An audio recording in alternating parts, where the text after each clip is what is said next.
جب سبکتگین کے محافظ سپاہی اپنے سردار کو قتل کرنے کے لیے آپس میں سرگوشیاں کر رہے تھے۔ سبکتگین کی خوابگاہ دوسرے امیروں کی خوابگاہ سے مختلف تھی۔ وہ اپنے کمرے میں تنہا سویا کرتا تھا۔ خوابگاہ کے بڑے دروازے سے ملحق ایک چھوٹا سا کمرہ تھا، جہاں ایک بوڑھا شخص سید علی ترمذی سبکتگین کا پرانا ملازم رات کے وقت عبادت میں مصروف رہتا تھا۔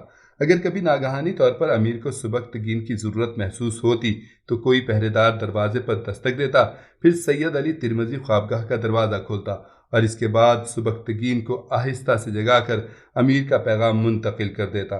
برسوں سے سید علی کا یہی معمول تھا۔ سبکتگین اس بوڑھے پرہیزگار کو اپنے خاندان کا اہم ترین فرد سمجھتا تھا، اور یہی وجہ تھی کہ سید علی خوابگاہ کے ایک خفیہ راستے سے بھی واقف تھا۔ یہ راستہ سبکتگین کے بستر کے قریب تھا، جہاں ہر وقت ایک ریشمی پردہ پڑا رہتا تھا، اور اس پردے کے پیچھے ایک اور دروازہ تھا جس سے گزر کر دوسرے کمروں تک پہنچا جا سکتا تھا۔ اس کے علاوہ اس دروازے میں داخل ہونے کے بعد بائیں جانب ایک اور دروازہ تھا جو ایک طویل سرنگ کی نشاندہی کرتا تھا۔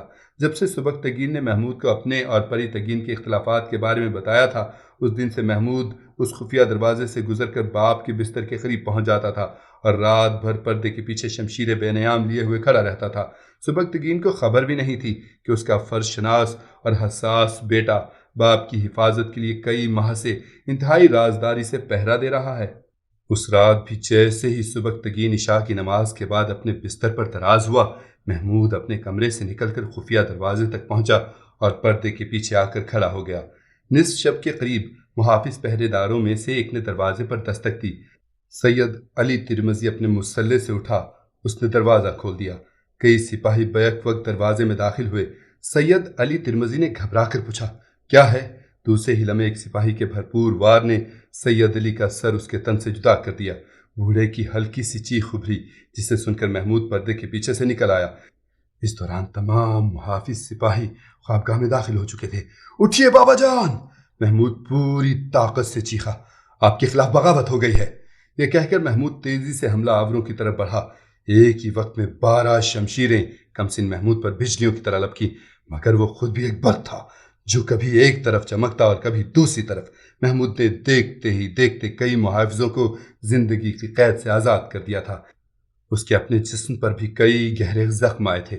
محمود کی چیخیں سنتے ہی سبکتگین بیدار ہو گیا تھا، مگر نیند کے خمار کے سبب اسے صورتحال کو سمجھنے میں کچھ دیر لگی تھی، اور اسی وقفے سے فائدہ اٹھا کر محافظ سپاہی محمود کو ہلاک کرنا چاہتے تھے۔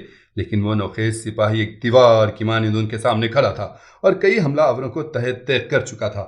اس سے پہلے کہ محمود مزید زخم کھا کر فرش پر گر جاتا، سبکتگین بھی اپنے دشمنوں کو روکنے کے قابل ہو چکا تھا۔ پھر جب مختصر سا میدان کارزار 2 حصوں میں تقسیم ہوا تو محمود بھی سنبھل چکا تھا۔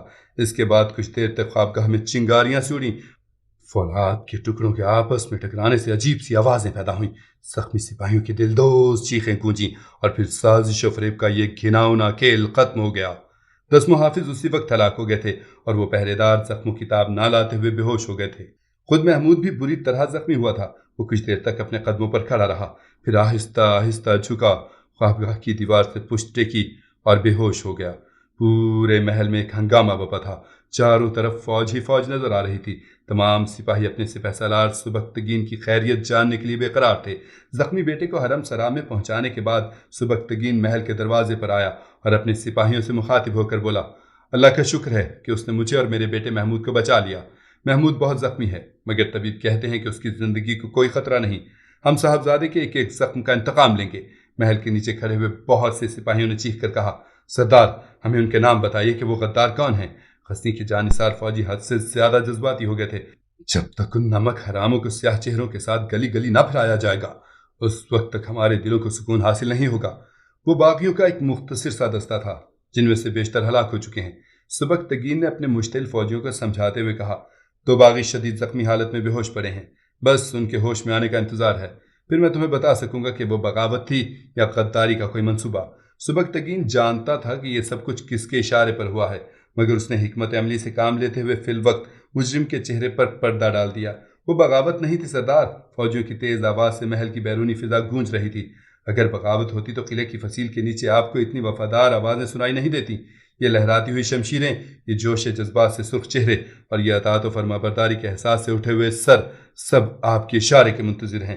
ہمیں حکم دیجیے کہ ہم غداروں کے سرغنہ کو آپ کے قدموں میں لا کر ڈال دیں۔ پھر اسے ایسی دردناک سزا دیں کہ آئندہ کوئی بدنصیب غداری جیسے گناہ کا تصور تک نہ کر سکے۔ اپنے سپاہیوں کی جانثاری کا یہ مظاہرہ دیکھ کر سبکتگین کی آنکھوں میں آنسو آ گئے، اور پھر وہ انتہائی خطامیز لہجے میں بولا، میں جانتا ہوں کہ تمہاری وفاداریاں سورج کی طرح روشن اور بارش کے پانی کی طرح تمام گرد و غبار سے پاک ہیں۔ میں تم پر فخر کرتا ہوں۔ دنیا میں بہت کم سالاروں کو ایسی جانثار فوج میسر آئی ہوگی۔ یہ سن کر تمام فوجیوں نے سبکتگین زندہ باد کے نعرے لگائے اور اپنے اپنے خیموں کی طرف لوٹ گئے، مگر نائب سپہ سالار اعتماد الدین اپنے منتخب سپاہیوں کے ساتھ ٹھہر گیا۔ میں آپ کو اس حالت میں تنہا نہیں چھوڑ سکتا، اعتماد الدین نے فوجی انداز میں خم ہوتے ہوئے کہا۔ سبکتگین نے اسے بہت سمجھایا مگر اعتماد الدین نہیں مانا۔ آخر سپاہیوں کا مخصوص دستہ سبکتگین کی خوابگاہ اور محل کے اہم مقامات پر متعین کر دیا گیا۔ پری تگین، ارمغان اور اسد شیرازی اس ناکام بغاوت سے بہت پریشان تھے۔ ان سب نے اپنی آنکھوں سے دیکھ لیا تھا کہ غزنی کی فوج کس طرح اپنے سپہ سالار کی حمایت کا دم بھرتی ہے۔ ہمارے آدمی کامیابی کے قریب پہنچ چکے تھے، پھر محمود کی بروقت مداخلت نے ساری بساط الٹ کر رکھ دی۔ پری تگین وحشیوں کی طرح اپنے کمرے میں ٹہل رہا تھا اور شدت اضطراب میں بار بار سر کے بال نوچ رہا تھا۔ اگر وہ زخمی سپاہی ہوش میں آ گئے؟ پری تگین نے اپنا جملہ نامکمل چھوڑ کر سوالیہ نظروں سے اسد شیرازی کی طرف دیکھا۔ اس سے پہلے کہ وہ ہوش میں آ کر اپنی زبانیں کھولیں، ان کی شہرگیں کاٹ دیجیے۔ اسد شیرازی نے بڑی بے باکی سے اس مسئلے کا حل پیش کرتے ہوئے کہا، لوگ یہی سمجھیں گے کہ زخمیوں کے جسم سے خون زیادہ مقدار میں بہہ گیا ہے، اس سے وہ جانبر نہ ہو سکے۔ اپنے خسر کی طرف بہت غور سے دیکھا اور مسکرانے لگا۔ آپ کا ذہن ہر وقت جاگتا ہی رہتا ہے، خدا اس ذہن کو اس وقت تک بیدار رکھے جب تک میں اپنے دشمنوں پر مکمل غلبہ حاصل نہ کر لوں۔ ایسا ہی ہوگا فرزند۔ اسد شیرازی اپنے نشست سے اٹھا اور پری تگین کے قریب پہنچ کر بولا، تم تو ہوا کے تیز جھونکوں ہی سے گھبرا جاتے ہو، جبکہ سیاست کے کاروبار میں ظلم کی آندھیوں اور خونی سیلابوں کے سوا کچھ اور ہوتا ہی نہیں۔ میں کسی طوفان سے نہیں گھبراتا، پری تگین نے جھنجھلا کر کہا، مگر آج تو آپ نے اپنی آنکھوں سے دیکھ لیا کہ غزنی کی افواج پر سبکتگین کے کتنے گہرے اثرات ہیں۔ اس سے کچھ نہیں ہوتا فرزند۔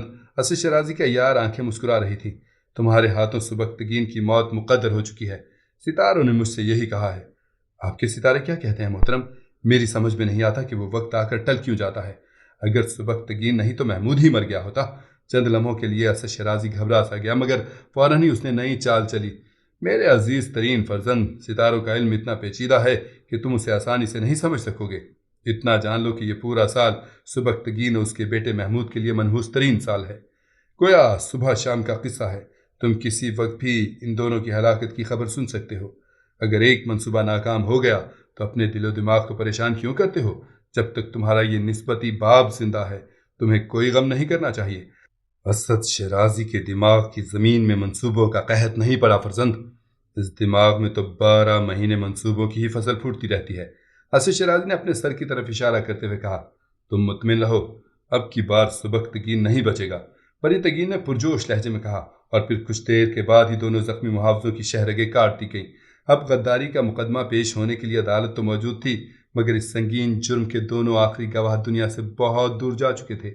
سبکتگین نے یہ خبر سنی تو اس کے ہونٹ سختی سے بھیج گئے اور چہرے پر کئی رنگ آ کر گزر گئے۔ تقریباً غزنی کے تمام امراء محمود کی عیادت کو آ چکے تھے۔ خود امیر پری تگین بھی سبکتگین کے شبہات دور کرنے کے لیے محمود کی مزاج پرسی کو بنفس نفیس آیا تھا اور محمود کے سر پر ہاتھ رکھتے ہوئے بڑے والہانہ انداز میں بولا تھا، مجھے تم پر ناز ہے فرزند کہ تم نے اپنے آباء و اجداد کی شاندار روایات کو زندہ رکھا۔ پری تگین کے لہجے کی منافقت اپنے عروج کو پہنچ گئی تھی۔ سبکتگین دل ہی دل میں پیچ و تاب کھاتا رہا، مگر پری تگین اسی بے شرمی کے ساتھ کہہ رہا تھا، محمود تم میرا سرمایہ ہو، خدا عزیز و جلیل کا احسان عظیم ہے کہ اس نے میرے سرمایہ کو برباد ہونے سے بچا لیا۔ کاش میں تیرے دشمنوں کو عبرتناک سزا دے سکتا، مگر افسوس ان میں سے کوئی بھی زندہ نہیں رہا۔ امیر محترم، محمود معصومیت کے ساتھ مسکرایا، آپ یہاں تشریف لائے اور انصاف کی بات کی، بس میرے لیے یہی کافی ہے۔ آپ کی حوصلہ افزائی نے مجھے نئی توانائی بخشی ہے، انشاءاللہ میں اپنے بزرگوں کو شرمندہ نہیں ہونے دوں گا۔ محمود کا جواب سن کر پری تگین کے دل میں آگ سی لگ گئی، مگر وہ اپنے چہرے پر ریاکارانہ مسکراہٹ سجائے ہوئے کچھ دیر تک بیٹھا رہا، پھر یکایک اٹھا اور اشرفیوں سے بھری ہوئی ایک تھیلی محمود کو دے کر اپنے محل کی طرف چلا گیا۔ پری تگین کے جاتے ہی سبکتگین محمود سے مخاطب ہوتے ہوئے بولا، بیٹے یہ دنیا بڑی عجیب دنیا ہے، یہاں ہر شخص کی زبان پر کچھ اور ہوتا ہے مگر دل میں کچھ اور۔ اس زمین پر خال خال ہی ایسے لوگ نظر آتے ہیں جن کے قول و فعل میں یکسانیت ہوتی ہے، اس لیے تمہیں میری ہدایت ہے کہ کسی انسان سے بدگمان بھی نہ ہونا مگر کسی انسان پر اندھا اعتبار بھی نہ کرنا۔ ابھی محمود اپنے باپ کی ہدایت پر غور ہی کر رہا تھا کہ ایک کنیز نے کمرے میں داخل ہو کر کہا، وزیر مملکت اسد شیرازی کی چھوٹی بیٹی نگار خانم صاحبزادی کی عیادت کے لیے تشریف لائی ہیں۔ نگار خانم کا نام سن کر سبکتگین چونک اٹھا۔ اسد شیرازی کی چھوٹی بیٹی کی آمد پر سبکتگین کا چونک اٹھنا کیا اس کے دماغ میں محمود کے لیے خطرے کی گھنٹیاں بجانے لگا تھا؟ داستان میں آگے کیا ہوا، اگلے حصے میں ملاحظہ فرمائیے۔